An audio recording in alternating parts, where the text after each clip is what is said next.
All right, everybody. So we're really booking on this decibel stuff.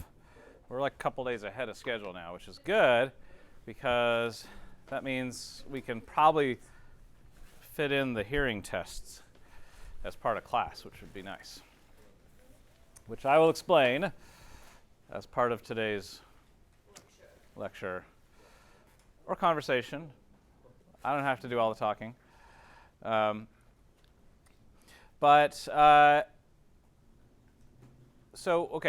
just to review, we've learned about this unit of measurement that we invented that is at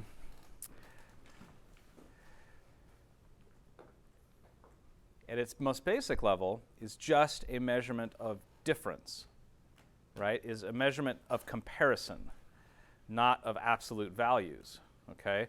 Decibels just communicate that there is a certain amount of difference between two things. And we use that to talk about the difference between all kinds of stuff. The difference between power levels, the difference between voltage levels, the difference between sound pressure levels, the difference between, radio broadcast levels, all kinds of stuff. Is there a way to measure sound in absolute value? Yeah. What is it? So we talked about when we talked about reference levels, there's one for sound pressure level, SPL, right? So what's happening there is, remember what SPL is? What is the reference level for SPL? Isn't it whatever you tell it? No. What is it? What is 0 dB SPL defined as? I have this in my notes. 0.0002 pascals. Yeah, so 20 micropascals. Pascals is a measurement of pressure. So if 20 micropascals is 0 dB, then how many pascals is 120 dB, which is when I said things start to hurt. So, 0, 1, 2, 0. well, let's do that math.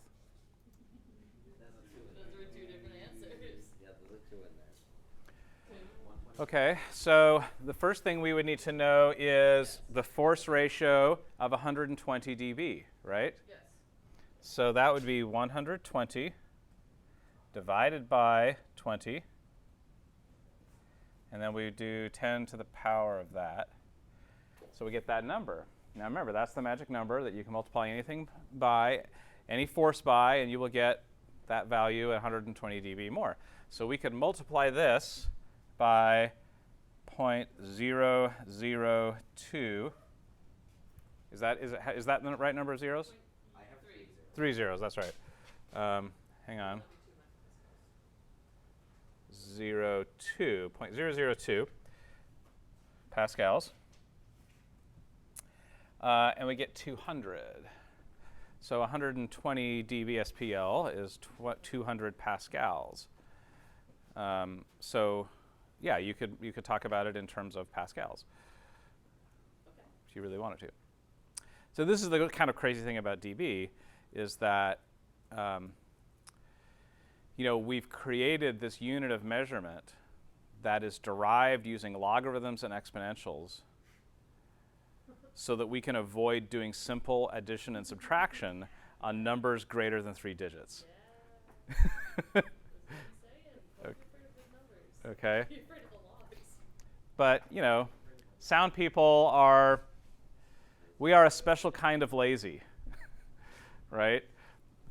It's not that we don't like to work, it's that we like to work incredibly hard to figure out ways to avoid having to work hard at stuff we don't like. We don't like is big numbers. So like stuff we don't like is, that's one of the things we don't like, doing simple math on big numbers. We'd rather do complicated math on small numbers. So anyway, there you go. So yes, you can talk about it in absolute values. But you could also use decibels to express actual values, remember, if you can agree on the reference point. Right, which we just did. I just demonstrated that. So we can used 120 dB SPL to talk about however many, what was it, 200 pascals? Yeah. Or whatever that, I don't forget what the answer was now. So yeah, so if you can agree on that reference level, which are all those reference levels that we talked about last time, the whole point of that is that if we can all agree on the thing that we compare against, then that decibel number, as long as we add that reference letter designation after it, then that decibel value could be used to talk about an absolute value. Keeping in mind that absolute values with decibels are a little fuzzy because there are, for example, there are a lot of numbers that could fall into the category of 120 dB SPL because we're collapsing a wide range into a narrow range. So there's some, you know, truncation that's going on there and some averaging that's going on in there, but it's fine. So the thing that we want to talk about now is particularly what is going on with this sound pressure thing, because strictly speaking, sound doesn't exist. It is something that is not actually really happening. So that whole adage, if the tree falls down in the forest and no one's there to hear it, doesn't make a sound, right? You know, and of course the answer to that is it depends, but it depends on who you are. If you are a scientist, then the answer is no, because sound actually doesn't exist. Right? It doesn't exist. It is a perception. Sound is a perception. It's a thing that an ear-brain system perceives. So if there is no ear-brain system there to perceive it, then it didn't happen. So you could word that question a few different ways and get different answers, but strictly speaking, you don't really have sound until there is an ear-brain system to perceive that there is sound. Absent of that, you've just got air pressure that's moving around, okay? That turns into sound because of this really fascinating mechanism that we have inside of our head. And I've got a sort of cross-section of what that looks like. I don't know everything about this. This is not necessarily my area of expertise, but I know. You mean you're not a nurse researcher? No, but I know enough about it that I can say a couple things that are useful. So I think one of the things you need to understand is like how that works. How does air pressure, you know, compressing and refracting turn into this sensation in your brain? Because it's in your head. Sound is in your head. Okay. How does that happen? Well, you've got air. That air pressure is compressing and refracting, right? Well, when it compresses, it pushes, right? And you've got this little hole, two little holes in the side of your head, and that pressure can push against that hole in your head, until it sees something that stops it, right? And there's this thing that stops it called your tympanic membrane. Sometimes we call that your eardrum. And when the air pushes on that is kind of it's a membrane, kind of like a drum head. That's why we call it eardrum. So it will respond sympathetically to that air pressure, right? When the air pushes on it, it'll kind of move forward a little bit, and when the air refracts a little bit, it'll kind of pull back to its, you know, the other direction. And there's this interesting little mechanical device behind that eardrum, and these are actually the smallest bones in your body, I'm told, called the ossicles, the malleus, the incus, and the stapes. And it creates, they come together to create this lever, okay? So when you push on that eardrum, this lever kind of actuates.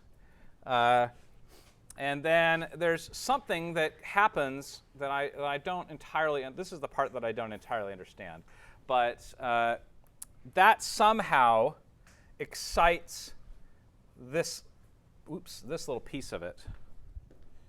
Let me come back. So this little thing that looks like a snail shell, which is called your cochlea, and then the canals, the semicircular canals. So those are filled with fluid, and something about those bones moving around vibrates that fluid. Okay, and when that fluid vibrates, it vibrates all the way through the interior of these hollow shells, right? And what's inside those shells is this. It's basically a nerve. Okay, that has these little hairs that grow on it, and the hairs are all different lengths.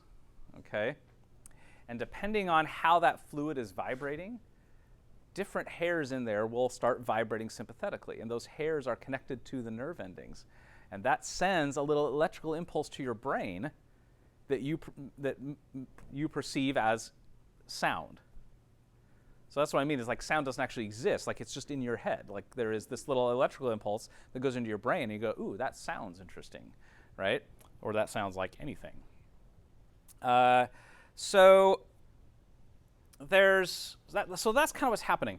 There's a lot that can go wrong with this system though, okay? There's a lot about the system that makes it do what you need it to do. For example, like the size of your ear canal is very significant. Okay, remember when we looked at those Fletcher-Munson equal loudness contours, and we said, oh, we're really sensitive to like 3 kilohertz, right? You know, why? Well, if you actually do the math on the size of your ear canal based on what we know about pipes that are open at one end and closed at another end, you'd realize that 3 kilohertz is about the resonant frequency of your ear canal.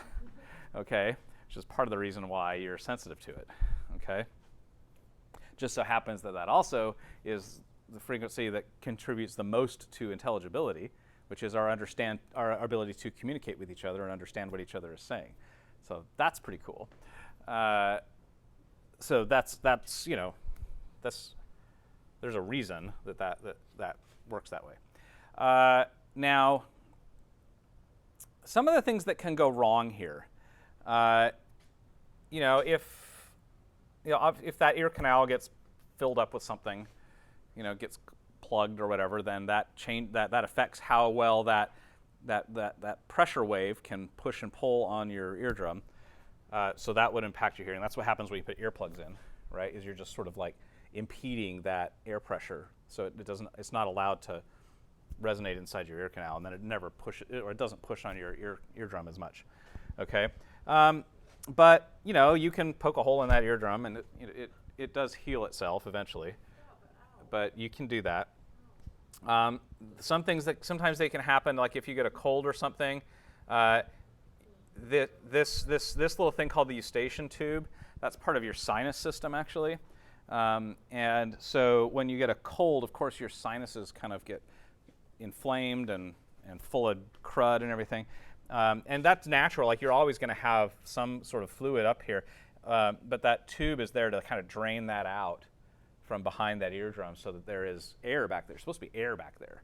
And if there's fluid back there, then that can affect, you know, how well that eardrum and those bones work, okay? So if that Eustachian tube gets kind of plugged up because it's part of your sinus and you're not able to like drain that fluid out very well, then that can affect your hearing. That's why sometimes you have a hard time hearing when you have a cold. And if that stays there long enough and isn't allowed to drain out, they can get infected, right? And you can kind of get an infection in this area around your eardrum. And some of you have probably had ear infections before. And it causes pain and everything, but it also affects your hearing. Usually I have to take an antibiotic or something to fix that. So that's usually pretty easy to fix, but sometimes people's Eustachian tubes become like chronically plugged, or they don't drain very well, and so a doctor will actually, you can get surgery where they put like artificial ones, you know, like synthetic tubes, you know, Eustachian tubes in your ears that aren't subject to the same, you know, problems of getting inflamed and plugged up. And so if they basically put a little drinking straw behind your ear that will stay open all the time so that it can drain all that stuff out all the time. So there's a lot that we can do to fix some of these kind of problems, but there are a few problems that we don't know how to fix. And one of the problems is that if something goes wrong inside of that cochlea, there's not a lot that we can do to fix that. And one of the things that can happen is like those little hairs that vibrate sympathetically, those can like fall off. Like hair loss, except for in your ear? Yeah, they can fall off or they can just basically die, okay? Do you think people with alopecia have voice hearing? And that is the only hair, what I'm told is that is the only hair on your body that does not grow back. So when one of those hairs inside your cochlea decides to not do its thing anymore, either because it falls off or it just gets too tired or whatever, it doesn't recover from that usually. That's kind of it's a permanent problem. The other thing that can sometimes happen is they can get stuck. They do? Alopecia does affect hearing. That's very interesting. So sometimes those hairs can get stuck a little bit. And by stuck, I mean like they get moving and then they don't stop moving. They get kind of stuck in a loop. Tinnitus. And that is, yeah, when you hear the ringing in your ears, that's what's going on there usually. This is what I'm told. Again, this is not my area of expertise, but I've been told these things by people who this is their expertise, is that, you know, is when you hear that kind of like that ringing in your ears, that pure tone that is just like, what is going on? That's one of those hairs usually in your cochlea that has kind of gone a little wild. Tinnitus like that. Yeah. So there's lots of things that can cause that, right? Yeah. Can you recalibrate the tinnitus? Oh no, tinnitus is forever. Yeah. In most cases, it's forever. Sometimes there's the chronic stuff that does not go away, and then there's the temporary stuff. So sometimes, like if you've just exposed yourself to too loud a sound for too long, some of those hairs will just be like, ugh, you know, enough already, and it's like the residual effects of just being overexcited for so long. They just kind of keep vibrating, even though the sound is not there anymore, and so that ringing will happen. It will stay for a little while, right, and eventually it'll stop. But if you actually kill the hair or break it off or whatever, it doesn't come back. I did read a paper recently where someone managed to regrow a cochlear hair inside of a mouse a few years ago, which was pretty cool because that's supposed to not be possible, but somebody figured out how to do it. Force Rogaine in there? They get hair plugs? They get hair plugs inside your ear. So That's the question you're wondering about. How did they grow? So because we can't fix that, cochlea, if that goes wrong, then there's not a whole lot of options for you. The one thing you can do, if you've ever heard of this, is called cochlear implants.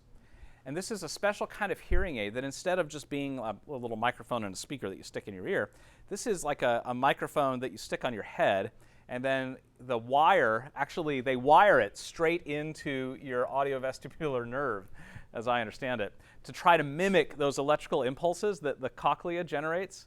They try to mimic that with an electrical circuit to try to send that information artificially into your brain.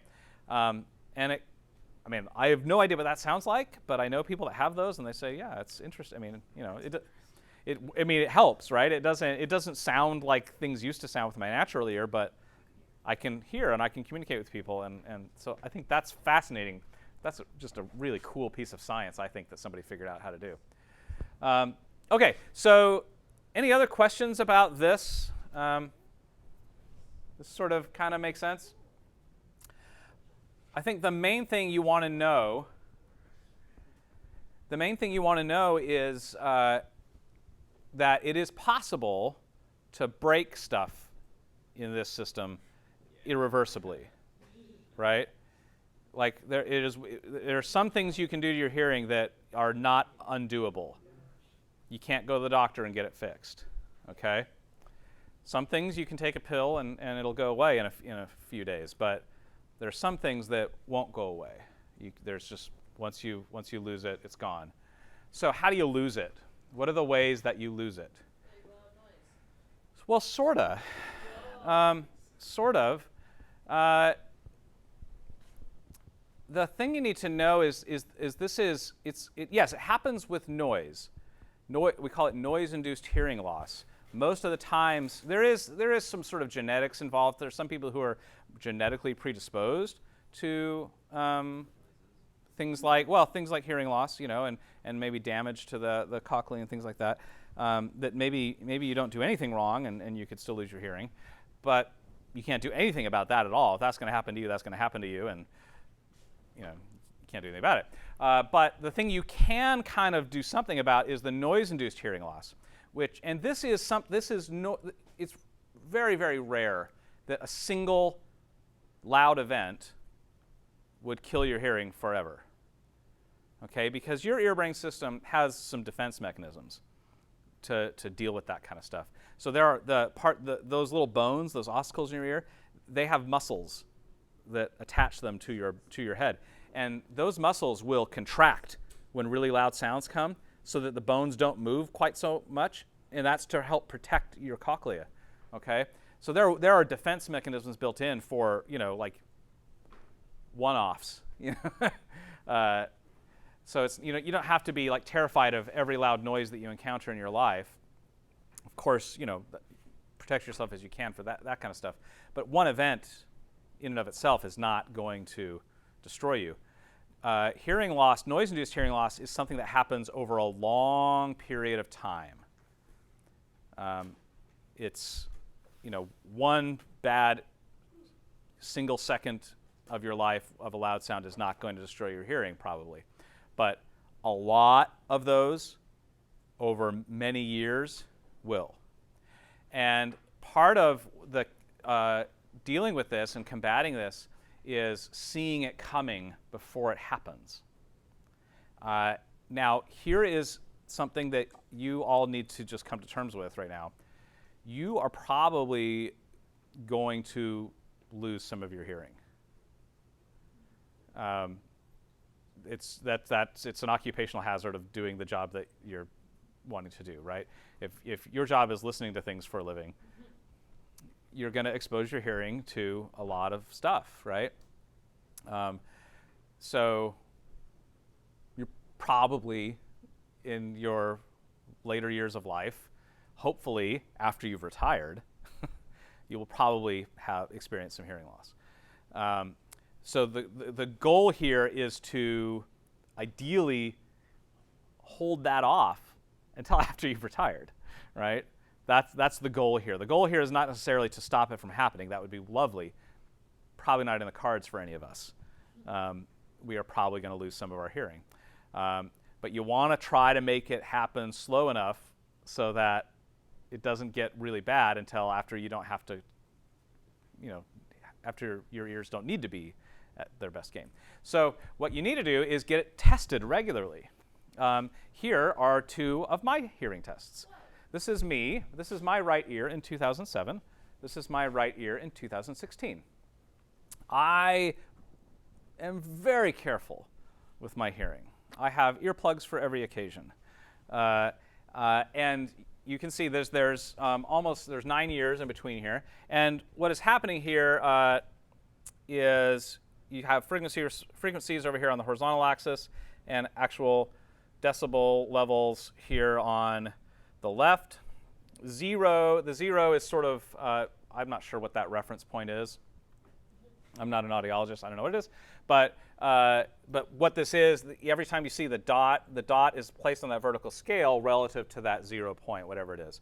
I imagine 0 is something that the audiologists have agreed is sort of like normal hearing or something. And so in 2007, this was kind of what was going on with me. At 500 hertz, I was 10 dB below the 0. At 3 kilohertz, I was maybe 3 dB below the 0. And it trailed. But you can kind of see the overall shape. Now, fast forward 9 years later. In this test, I was tested on more frequencies, right? So the lowest frequency in 2007 that was tested was 500 hertz, but it went down to 125 on this one.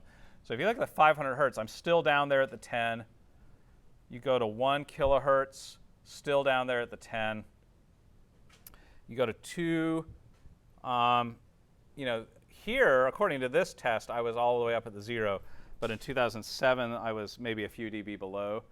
That's just I mean, 3 dB is that's statistical errors probably. That's just within the margin of error, I would say. 4 kilohertz. I was 10 dB down in here. That didn't change. And then this looks like 6 kilohertz, also down. Yeah, actually, over here, it said I was even farther than that. I was maybe 15 dB down at 6 kilohertz, but over here, I was able to keep it at the 10. The low end in 2007 versus the low end in 2016. Yeah. I mean, you like gained 5 decibels. But Right. that was just a more accurate test. Yeah, there's more resolution here, obviously, but there's no evidence here yet of any hearing loss, right? I don't see anything that changed that would make me think that something isn't working as well as it used to, right?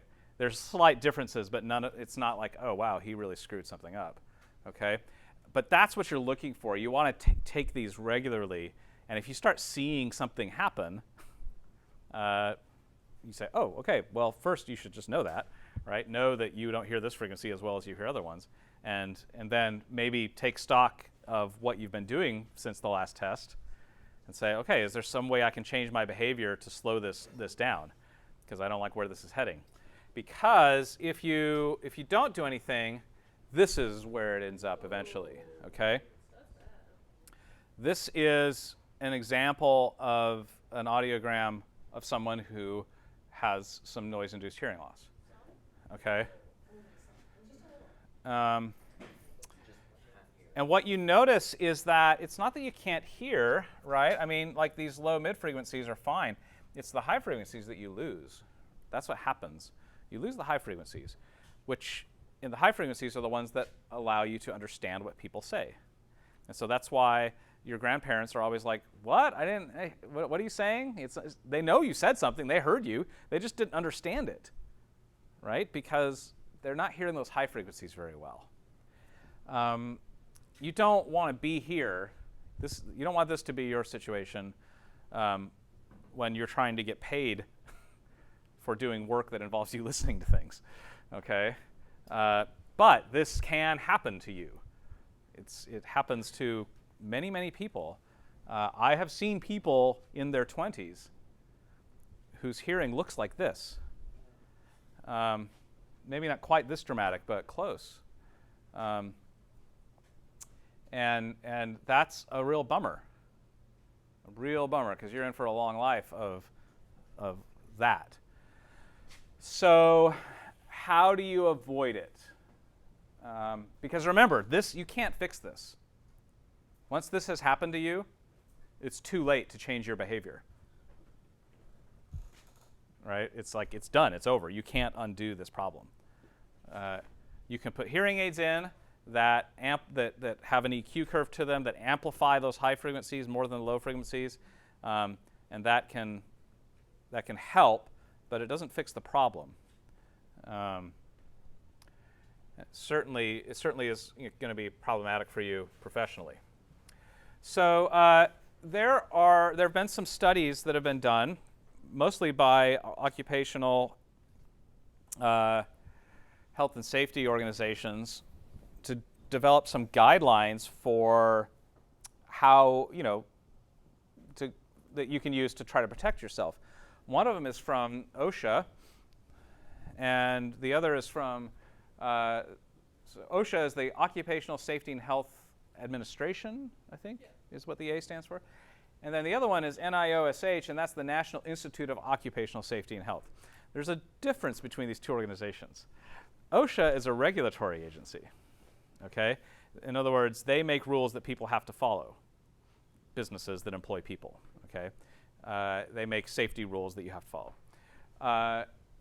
The National Institute of Occupational Safety and Health they're basically a research organization. No one has to do what they say. They just think it'd be nice if we did. They're just, they just do research, and this is my understanding of the two organizations, is they say, we make recommendations, this is what we think is going on based on our research, and so what they've determined on this research is you're trying to figure out, okay, what do I have to do every day? What do I have to do today and tomorrow and every day, each day? How do I tackle each day to make sure that I don't end up with one of those awful audiograms? Because that's how you can do it. You can't retroactively do it. You have to say, what do I have to do today to keep that from happening? And you have to just model that behavior every day. So what we understand is that this hearing loss, this noise-induced hearing loss, happens slowly over time by exposing yourself to excessive sound levels over a long period of time. And that long period of time, we don't know how long that is, but it's a while. It's many years. So they say they think about it in terms of a dose of sound. And they think, okay, there is some theoretical 100% dose of sound that you could absorb, that your ear-brain system could absorb every day without getting hurt. Okay? And as long as you didn't increase that regularly, then you have reason to believe that you wouldn't mess up your hearing. So what is that dose? Well, of course it depends, right? The dose, this is not a pill you take. This is the amount of sound you were exposed to over a period of time. And so, like OSHA said, okay, this 100% dose, you could hit that by listening to 90 dB SPL A-weighted for 8 hours. So if you did 8 hours of 90 dB SPL A-weighted sound continuously, that would be 100% dose for the day. And that's how much you could do without damage? According to OSHA. According to OSHA, yeah. But there are more than 8 hours in the day, aren't there? So what do you do for the other 16 hours? But it's not constant noise, yeah? What's that? We're not getting 90 dB constantly. No, It'll be he's different. saying if you put 8 hours of your day into just listening to something at 90 decibels, that's all you got. You don't get to listen to anything else for the other 16 hours of the day. Why is that the case? Because that's how much. So remember, this is OSHA, and they're trying to make rules for businesses to follow. And businesses have to... You're saying anything else at 90 decibels? No, anything else at all. So OSHA is trying to regulate a business, and a work day is 8 hours for most businesses. And so what they're saying to the business is, if you want to have your people working 8 hours a day without hurting them, you need to make sure that the environment that they are in is not louder than 90 dB SPLA weighted. Because then, if they get hearing loss, it's not your fault.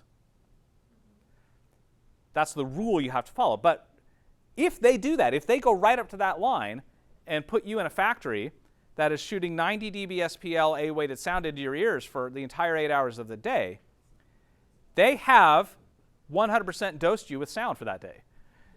And that other 16 hours is your problem, right? They're not doing that to you, but you've already had your 100% dose. So that you could go, you will go over the dose in the other 16 hours of the day, right? So that's just something I want you to remember, that 100% dose that means that's it for the day. That's 100% for the day. And then as it goes up in 5 dB increments, you cut the duration in half for that 100% dose, okay? So, 115 dB SPL, 15 minutes of that, 100% dose. And the idea here is past that 100% dose, you're probably damaging your hearing, right? You may not see the effects of that immediately, but eventually you will, if that happens all the time, or with any level of regularity. So this is OSHA. And remember, OSHA, because they are a regulatory board, they are subject to lobbying and political pressure.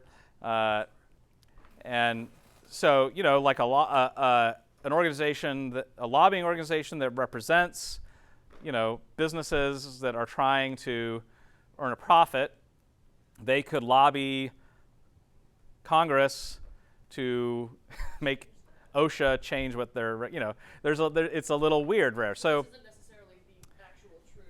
yeah, well, so what I'm suggesting is this isn't necessarily the standard that you want to hold yourself to as someone who hopefully cares about not losing your hearing. Because there's a lot of politics that went into this recommendation. I tend to put a bit more faith in the National Institute of Occupational Safety and Health recommendations because they don't seem to be, they're not trying to balance that tricky little scale of allowing the businesses to like do their work but also trying to reasonably protect their workers. These guys are over here on the right are just saying, hey, like we're just making recommendations here. Like if you care about this stuff, this is probably what you ought to do. And they are a lot more conservative in their recommendations for noise exposure. They're saying that an 8 hour 100% dose is 85 dB A-weighted SPL. And then they're going up in 3 dB increments, not 5 dB increments. So that 15-minute 100% dose is there, according to them, is 100 dB SPL. Now remember, 100 dB SPL, A-weighted for 15 minutes, 100% dose. That means the other 23 hours and 45 minutes of the day, you're not allowed to hear anything. Okay? In order to avoid, you know, potentially damaging noise exposure. So how loud is a stadium concert?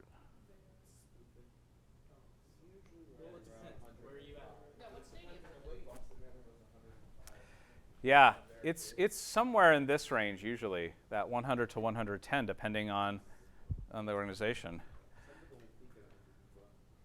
Yeah. So how long are those shows?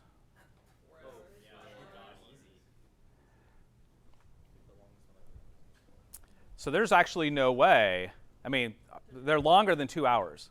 So there's no way that you're going to that concert and not, you know, they're not doing, there's no way to do that safe.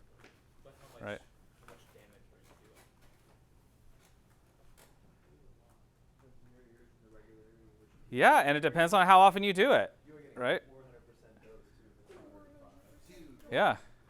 So, you know, you're potentially getting 4 days worth of sound in 4 hours, right? Earplugs. So, well, we'll get to that in a minute. But yeah, that's a problem. That's a pretty big problem, especially now. So that's fine for the people who who are in the audience and go to those shows. Maybe they could do that once a month. And, you know, as long as they're not doing that every day, maybe they won't see the results of that damage for a long time. But you're not doing that every month. You're doing this every day. This is your job. You have to sit and watch that show every day. So this is the factory for you. This is the loud factory. So that loud factory that OSHA is saying has to stay under 90 dB A-weighted SPL, your factory is a good 15 dB louder than that. And you're not in there just during the show. You're in there during the sound check. You're in there during the system tuning. You're in there during the strike, which hopefully the strike isn't that loud, but you're in there all day, right? Every day. This is like what you've all signed up to do. Now, maybe you're not going to do stadium rock shows every day and tour. Maybe you will, maybe you won't. But you have to keep that in mind, that it's not just about how long the show is. Yeah, you have to make sure that you're not hurting your audience, right? That's maybe your first thing. And most venues will have noise guidelines about, you can't be louder than this or whatever, and they'll give you guidelines about that. But that's about the audience, not about you. That's about, protecting their audience and the community around the venue. They don't care about you. And you're the one that's having to listen to this for way longer than anybody else is. Okay? So this is why I say, like, you're getting hit with some serious stuff here that is gonna hurt you. And what about just the things you stick in your ears every day as you're walking around? Just the earbuds from your phone or whatever. I mean, here's, my rule of thumb is, if I'm standing this, like the distance I am from Lance, and if he's got earbuds in, and if I'm talking to him and he can't understand what I'm saying, I'm usually talking. I mean, I'm talking right now at probably about 70 dB SPL.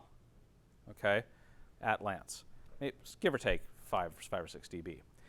In order to understand, in order for intelligibility to happen, the peaks of my voice have to be 20 dB or so louder than the noise. And so if the noise is the thing in his earplugs or in his earbuds, and he can't understand me, and I'm standing this far away, that means that his sound, the sound he's listening to, is at least 70 dB SPL, but probably louder than that. Right? Probably louder than that. If he, maybe as much as 20 dB louder than that. If he can't understand what I'm saying at all. If he can hear me but just not understand me, then he's probably somewhere around the same level. If he can't hear me at all, he's probably 20 dB louder than me, which puts him into this range of 100% dose in 2 hours. Okay? Of course, yes. But the reason, the reason with the open backed earpods or whatever that you're cranking up that loud, it's because you're trying to get it louder than the environment around you so you can enjoy the music, right? The nice thing about ones that isolate is you block all of those outside sounds. That means you don't have to crank it up as loud. But I know that many of you do anyway, right? So it's not just about the show. It's about, like, what are you doing every day? And are you exceeding that dose just going through your day? And if you are, you should probably change that behavior. So, all right, what can you do about this? Well, yeah, earplugs, right? This is what you can do about this. Let's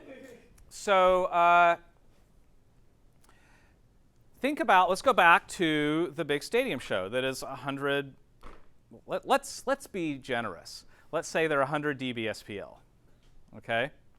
And we know, based on NIOSH, that that's a 2-hour proposition for 100% dose. Well, a set of foam earplugs, just the cheapo ones that you get in the shop or whatever, if you put them in the right way, that's the important part. If you put them in the right way, they should attenuate 30 dB.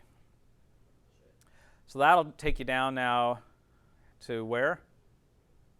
70? That's conversational level. Okay. Here's the problem, though. Those attenuate not very flat. This is the frequency response of this black line is the frequency response of a foam earplug. Properly inserted. There's a significant high frequency roll-off with those, which is maybe that's okay for an audience. I know a lot of people who just put foam earplugs in at a concert or whatever, and they're fine. They get along all right because they're just listening to it. They're just enjoying the experience, whatever. However, in your case, you need to be hearing everything the right way, right, in order to do your job. So putting the foam earplugs in might actually be a problem for you, right? If it's killing all the high frequencies unnaturally, because then you're the one having to EQ the sound and shape that frequency response. And if you're hearing it out of whack, then that's going to be a problem. So there are other ways of doing this. You can actually get earplugs that attenuate at a flat frequency response. They're more expensive, but they do attenuate flat, and they don't attenuate as much. So look at these ones, these ER15s. These are musicians' earplugs. I've got some of those.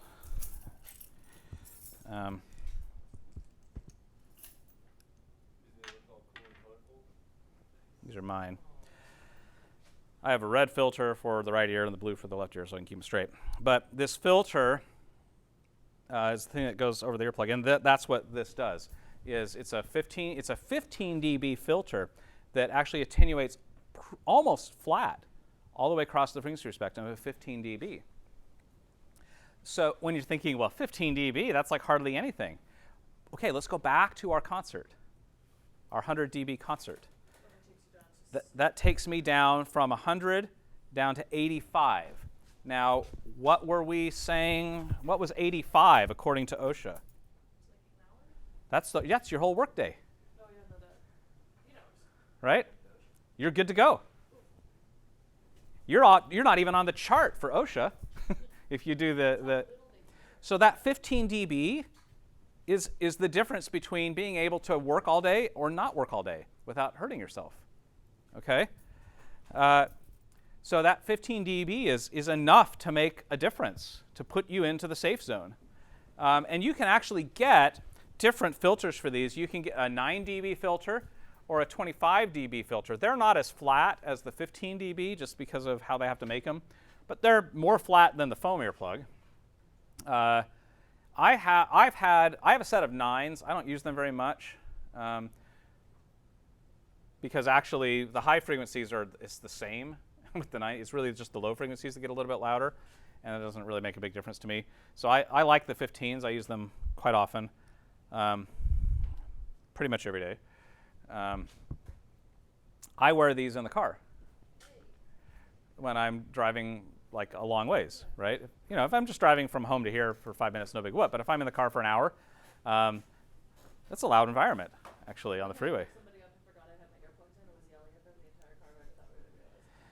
But I wear these because it's only 15 dB, right? And that takes all of the environmental noise down, and I can listen to my audiobooks a little bit louder without hurting myself, and I can still show up and tech a show for a whole day after that, okay? And the nice thing about, there's a couple other features about these that are interesting. One is that the chamber of air inside of them is drilled very specifically. That's one of the ways they're able to get this flat frequency response, is they create a resonance that overcomes a natural mid-frequency dip that occurs with these filters. So they create a resonance inside of the actual earplug to compensate for the imperfections of the filter, which is kind of cool. The other thing that happens is these go really deep in your ear, so the end of them actually touches your skull. Does it feel weird? No, it's fine. But what that does is that actually reduces what's called the occlusion effect. And the occlusion effect, you notice it, like if you just do this with your ears, just push on your ears a little bit, your voice gets a lot louder. Yeah. Right? Yeah. This is why you see singers do that. When singers have a hard time hearing themselves, they do this, and you're thinking, oh, they're being so stupid. No, what's happening is they do that, and they hear their own voice better. Right? And so they can tell if they're singing on pitch or not, because they're just like, you know, they're partially occluding their ear, and that makes their voice resonate inside their head a little bit more. Well, that's kind of a problem, you know, because that's basically what you're doing with these earplugs, is you're not completely plugging your ear, you're kind of halfway plugging your ear, and it creates this, you know, your own voice and your own body starts getting louder, okay? But if the earplug, they found that if the end of the earplug actually touches the bone inside of your ear canal, then it reduces that effect a little bit. And you don't have that sensation as profoundly, which helps a lot as well. So that's what's special about these, is they go a lot deeper into your ear rather than, you know, your standard earplugs. So now, a set of these, they have to get custom molds of your ears and everything. You have to go to an audiologist to get these done. These set me back $175. Yeah, that's a chunk of change, but let's put it into perspective. What's that? The point that you're about to make, it's like, it shouldn't be ooh at all. It shouldn't be ooh at all, because here's the thing. Remember, you're trying to stave off something that is 40 years away. The inevitability. It's going to happen to you. You're just trying to get it to not happen as soon. Okay?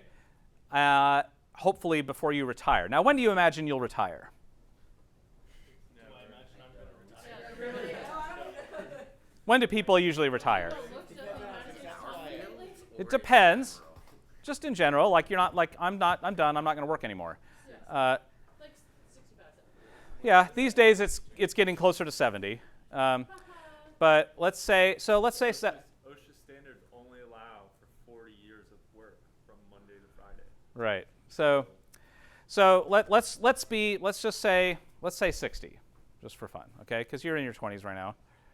That's 40 years. So, okay, 60.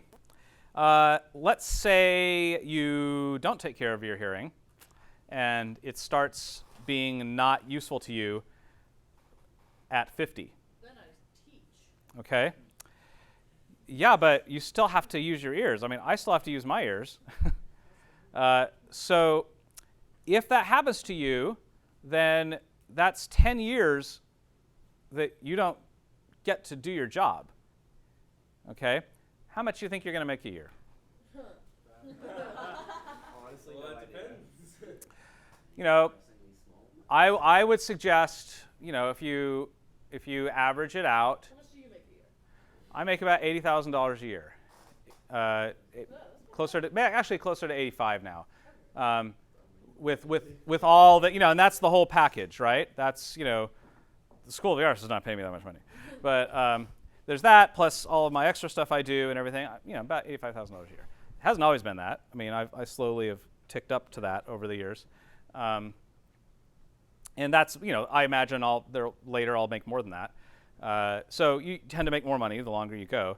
So let's say it averages out to $70,000 a year. Okay?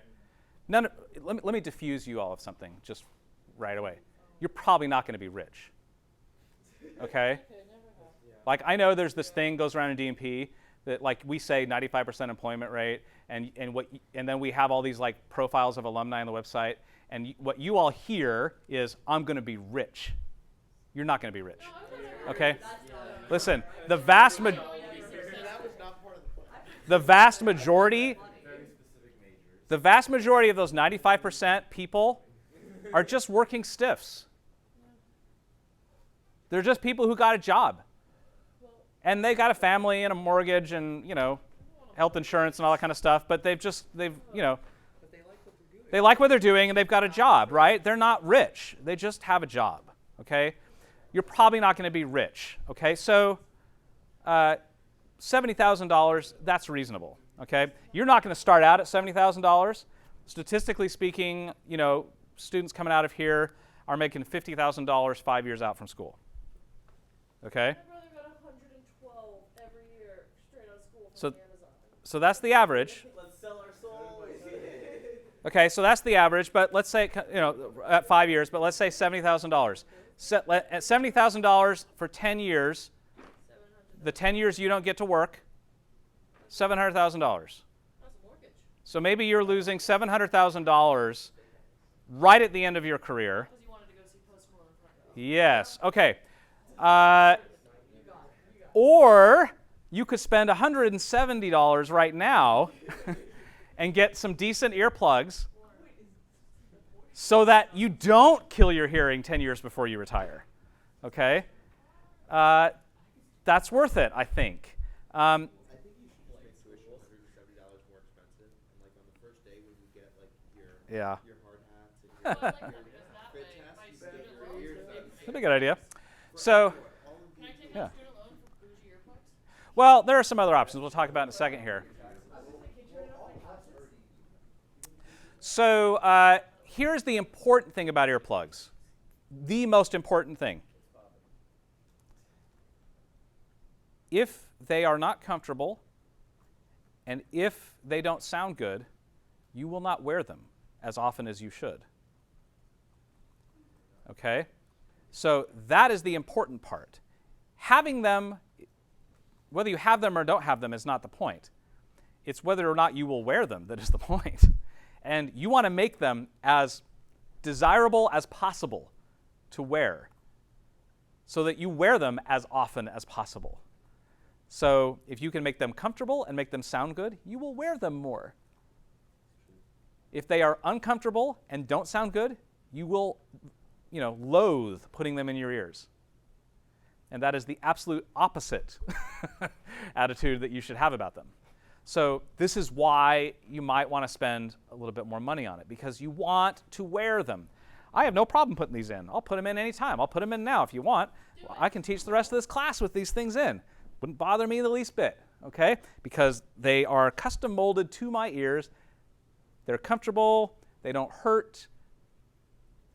I can hear everybody just fine. And we can do this whole thing right now. I've worn these all day before. Okay? So these are an option, but this is not the only option, okay? There are other things. So let me show you what the other things are. So there's this company that I really like that makes these filters. It's called Etymotic Research. They make a lot of different things. They make these things they call the ETY plugs or the ER20 plugs. This is sort of like halfway between the foam earplugs and the fancy custom ones. A set of the ETY plugs will set you back $8. A set of the ER20s is closer to $15 to $20. Here is the frequency response of them. Okay, so the dotted line here is the foam earplugs properly inserted, like going all the way into your ear. The black line is the foam earplugs, where you just sort of like set them on the outside of your ear and not actually put them in. So shallow insertion where it blocks a little bit of sound. That actually is a worse frequency response, by the way. That's what the solid line is. Here is these plugs here. So they're not as flat as the ER15s, but they're a lot more flat than the foam ones, okay? And these, you can get these for less than $20. They're not as comfortable as the custom ones because they're not custom fit to your ear, okay? But they're fine, and they don't sound bad. It's 20 dB of attenuation, which is a little bit more than the 15. So they're gonna, things are gonna get a little quieter for you than usual, but that's doable. There are other options. These are just, I don't make any money from this company. I'm not recommending them because I'm getting a kickback or anything. I've given them far more money than they've ever given me. They've never given me any money. I think that most of us have a set different than that. Yeah. Yeah, so I like, Andre's got some there that look like they're probably a similar concept. I mean, yeah, these are like cheapo little like $50 ones. Andre has them. Yeah, they have those fried ones. Yeah, these are like cheapo like $50 ones, and they have like a 19 and 25 decibel. So the thing you gotta, the things you want, you can get cheaper ones, right? Those are cheaper than these. I wonder if those come with like Cochlea. I don't know, but so you can get less expensive ones. But remember what I was talking about, though. Comfort matters, and ideally you want ones that go pretty deep in your ear. Okay, if they don't go very deep in your ear, then you get that occlusion effect, and that'll make you not want to wear them. So some of these ones that they'll say, oh, these are musicians ones and they're flat frequency response, whatever. If they're not a really deep insertion in your ear, you can get that occlusion effect that you're not going to like as much. So that's something to look at as well. So I like these. I've actually owned a pair of these EDY ones before I had these nice ones, and they're fine.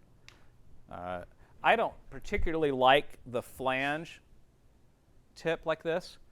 And so the nice thing about these ones is you can put different tips on these. You can actually put foam tips on these, which some people think are a lot more comfortable. You have to replace those every once in a while. But you have some options with these to swap the tips out, okay? And that might make you wear them more. Again, if they are comfortable and they sound good, you will wear them more. And that's the point. You want to wear them as often as possible. Okay, so What I got mine here in town at this Piedmont Ear, Nose, and Throat Audiology. Here's the thing about the audiologists.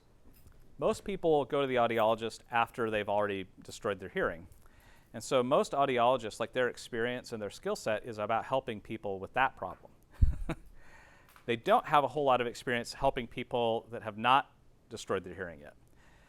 And so you may have to do the research yourself and then go to the audiologist and tell them what you need them to do for you, because they're not always going to be as familiar with, these products that are out there and, what works, what doesn't work. Like these ones, this was like the third attempt at these molds. I kept sending them back because they weren't right.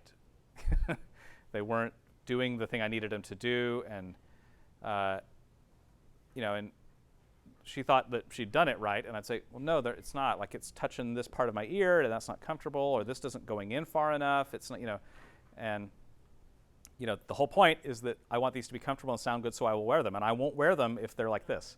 So, I'm saying that because don't think just because you go to an audiologist that they're going to know exactly what you're talking about when you ask them for this. You can say, I would like to get some musicians' earplugs, and that's what they will know what that means. You say, I need musicians' earplugs, and they will do that.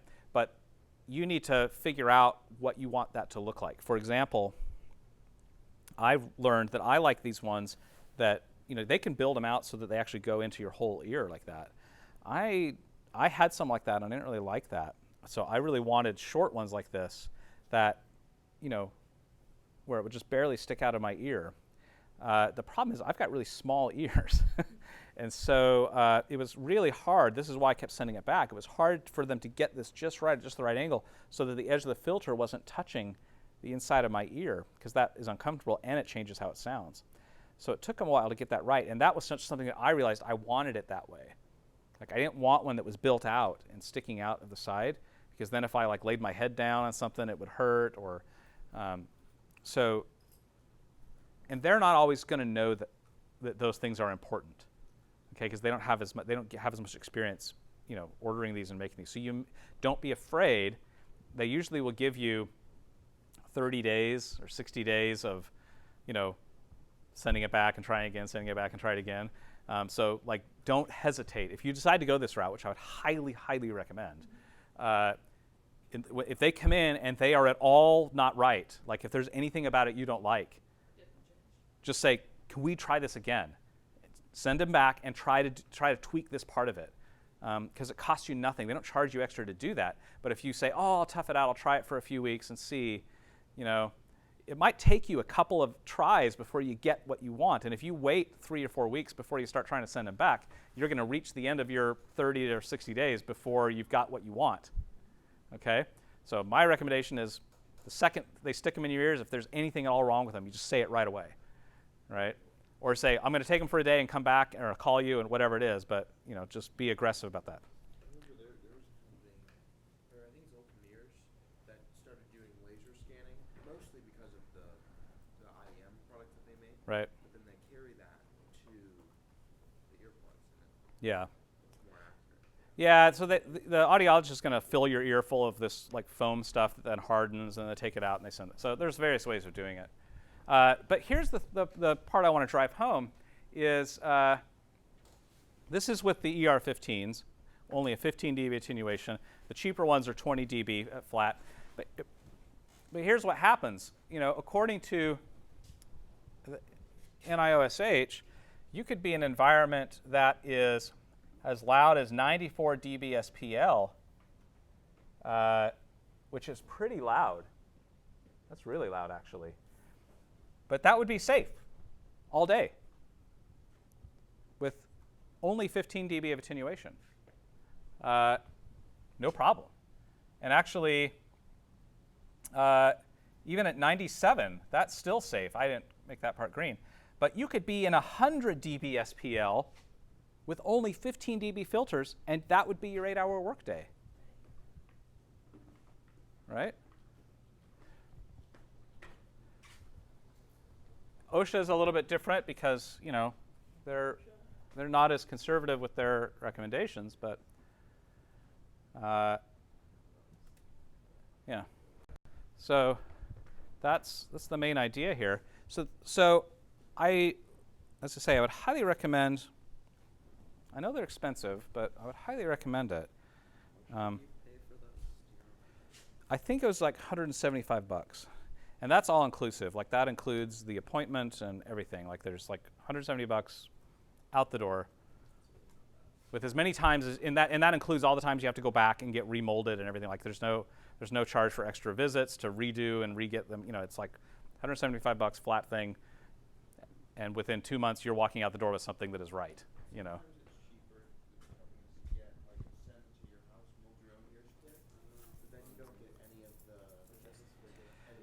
Right, and the problem with that is is you could do the mold wrong, because you need deep molds. That's the problem. Is like for just like in-ear monitors, you don't need them to go deep in your ear, but for these you do. Like they got to get this mold all the way, almost all the way up to your eardrum. They've got to get it that deep in order to really be able to make these right. And so they have to put a little piece of foam. You know, when I've had it done, they have a little piece of foam that's got some thread on it, and they stuff that into my ear so it's touching my ear canal, and then they jam the putty all the way in there up against that, and the foam just stops it from touching my ear canal. But when she pulls it out, it's like, you know, it's like all the way in, and that's hard to do yourself to get that right. And so, and if you just send that mold off, like they'll just do the best they can with what you sent them. And it may not be right. Like you need it to go pretty deep. It needs to go past that second bend in your ear canal. So anyway, highly recommended if you can swing it. Maybe save up for it. But I would also say like something. I mean, you know, you all have spent far more money than $175 on things much more frivolous I only make smart informed purchases. than a pair of expensive earplugs. I mean, I would be willing to bet some of you have spent more than that on earbuds. Yeah, that's fair. Right? So, like, That was a gift. I didn't spend any money. just put it in perspective. This could be a birthday or Christmas present thing, right? I'll ask my parents for bougie earplugs. Right? Right? But at the very least, at least get some of those, like, you know, ones that are a step up from the foam, that maybe are the 20 dB flat frequency response. You're more likely to wear those than the foam earplugs, and you can at least kind of work with those and listen with those. But I also would encourage you, if you haven't already, there are various apps that you can get on your phone that can track that noise for you. And they will use those NIOSH or OSHA standards to tell you. So I have one. I have one called SPLNFFT, is what it's called. And what it does is it'll tell you if you leave it. I mean, it would kill your battery if you leave it on all day. But it will, you know, there's a dose thing here, and there's a dosimeter, and it goes to red when you've hit your dose for the day, which is helpful to know. But it'll also kind of tell you, it'll take that information and average it out. So it'll tell you, like, if you're in a situation where you need to be worried, right? And sometimes if I just go in, so I'm like, this seems loud to me, should I be worried? If I just kind of whip this out and turn it on, it'll just tell me really quickly. It's like, you know, you're fine, or no, maybe not, or, you know, you should maybe put your earplugs in, or there's various ones. But what you're looking for is a noise dosimeter, they call it, a noise dosimetry app. You can get dedicated noise dosimeters that you can clip on your shirt and wear it all day, and it'll log all the sound you hear in the day. Because remember, it's not just that 85 dB for 8 hours is 100%. You know, what the noise dosimeters do is they just log every single noise that you heard, and they use these charts to derive how close you are to your 100% dose. So, you know, following the NIOSH guidelines, if 85 dB for 8 hours is 100% dose, then 82 dB for 16 hours is 100% dose. So the level percentages in the dosing is the level of that 100% that you're allowing yourself to get to in a day, right? Right. So they're trying to sort of estimate how close you are to that, how close you are to that dose. But you can also, like this also has a little, if you have, I have Apple Watch, and they have an Apple Watch app for it too. Although the Apple Watch now, the new Apple Watches have an app built in that does this for you that says, hey, this is too loud. So I'm just curious. I don't have an Apple Watch, but I saw that. Can it do things like that? Because from what I saw, it's like you're at a concert. It's too loud. Damn, it's too loud. Not like dosing over a day. Yeah, I'm not sure if it does that or not. It has the active listening or the passive Yeah. listening on. You could easily program an app to do it. So like this one that I have, I've had other ones too that are more sophisticated, give you more information. This one's just simple enough because it just says, like if I ever get into the red on this meter, it's going to say, that's a exposure time for this should be less than 2.5 hours. Right? So as long as I'm in the yellow, green is good, but yellow is like maybe put your earplugs in, red is definitely wear your earplugs, right? So I find that helpful. If I'm just not sure, I'll just whip this out and say, should I worry? And it'll say yeah or no. Okay. Any other questions about that? Okay. It goes up to 130. Just in case. So I have this other one called Sound Meter Plus, Sound Level Meter, whatever, and it does, you can actually put weighting on this, and it'll do the NIOSH standard, and it does full logging. So it has a running average of what your SPL has been so far over the period of time, and so eventually it'll tell you like you're on track to be 100% dose or you're not or whatever. Yeah, so here it is. I put it into the dosimeter mode. Actually, I could probably Apple TV this for you. What was the first half? I'll show them both to you.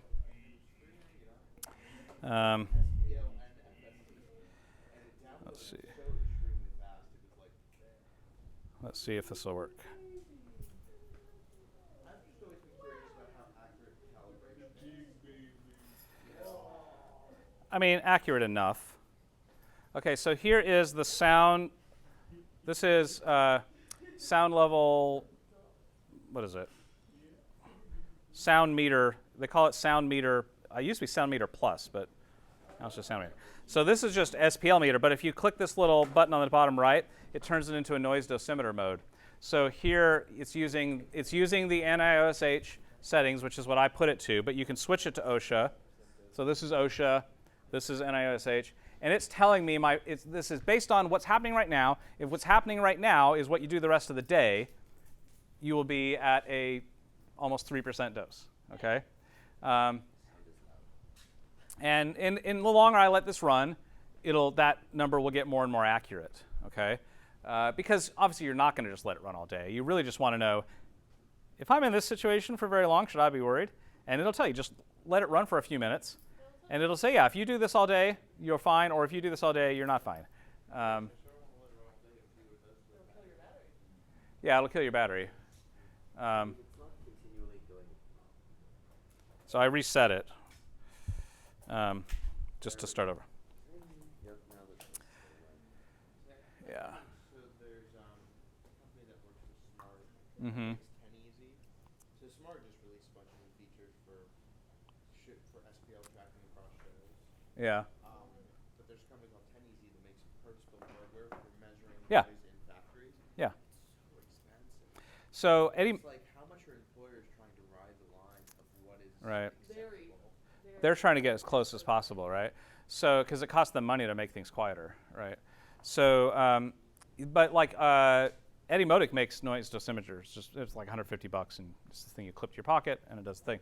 Like But one of the radiation ones. It's just yeah, exactly.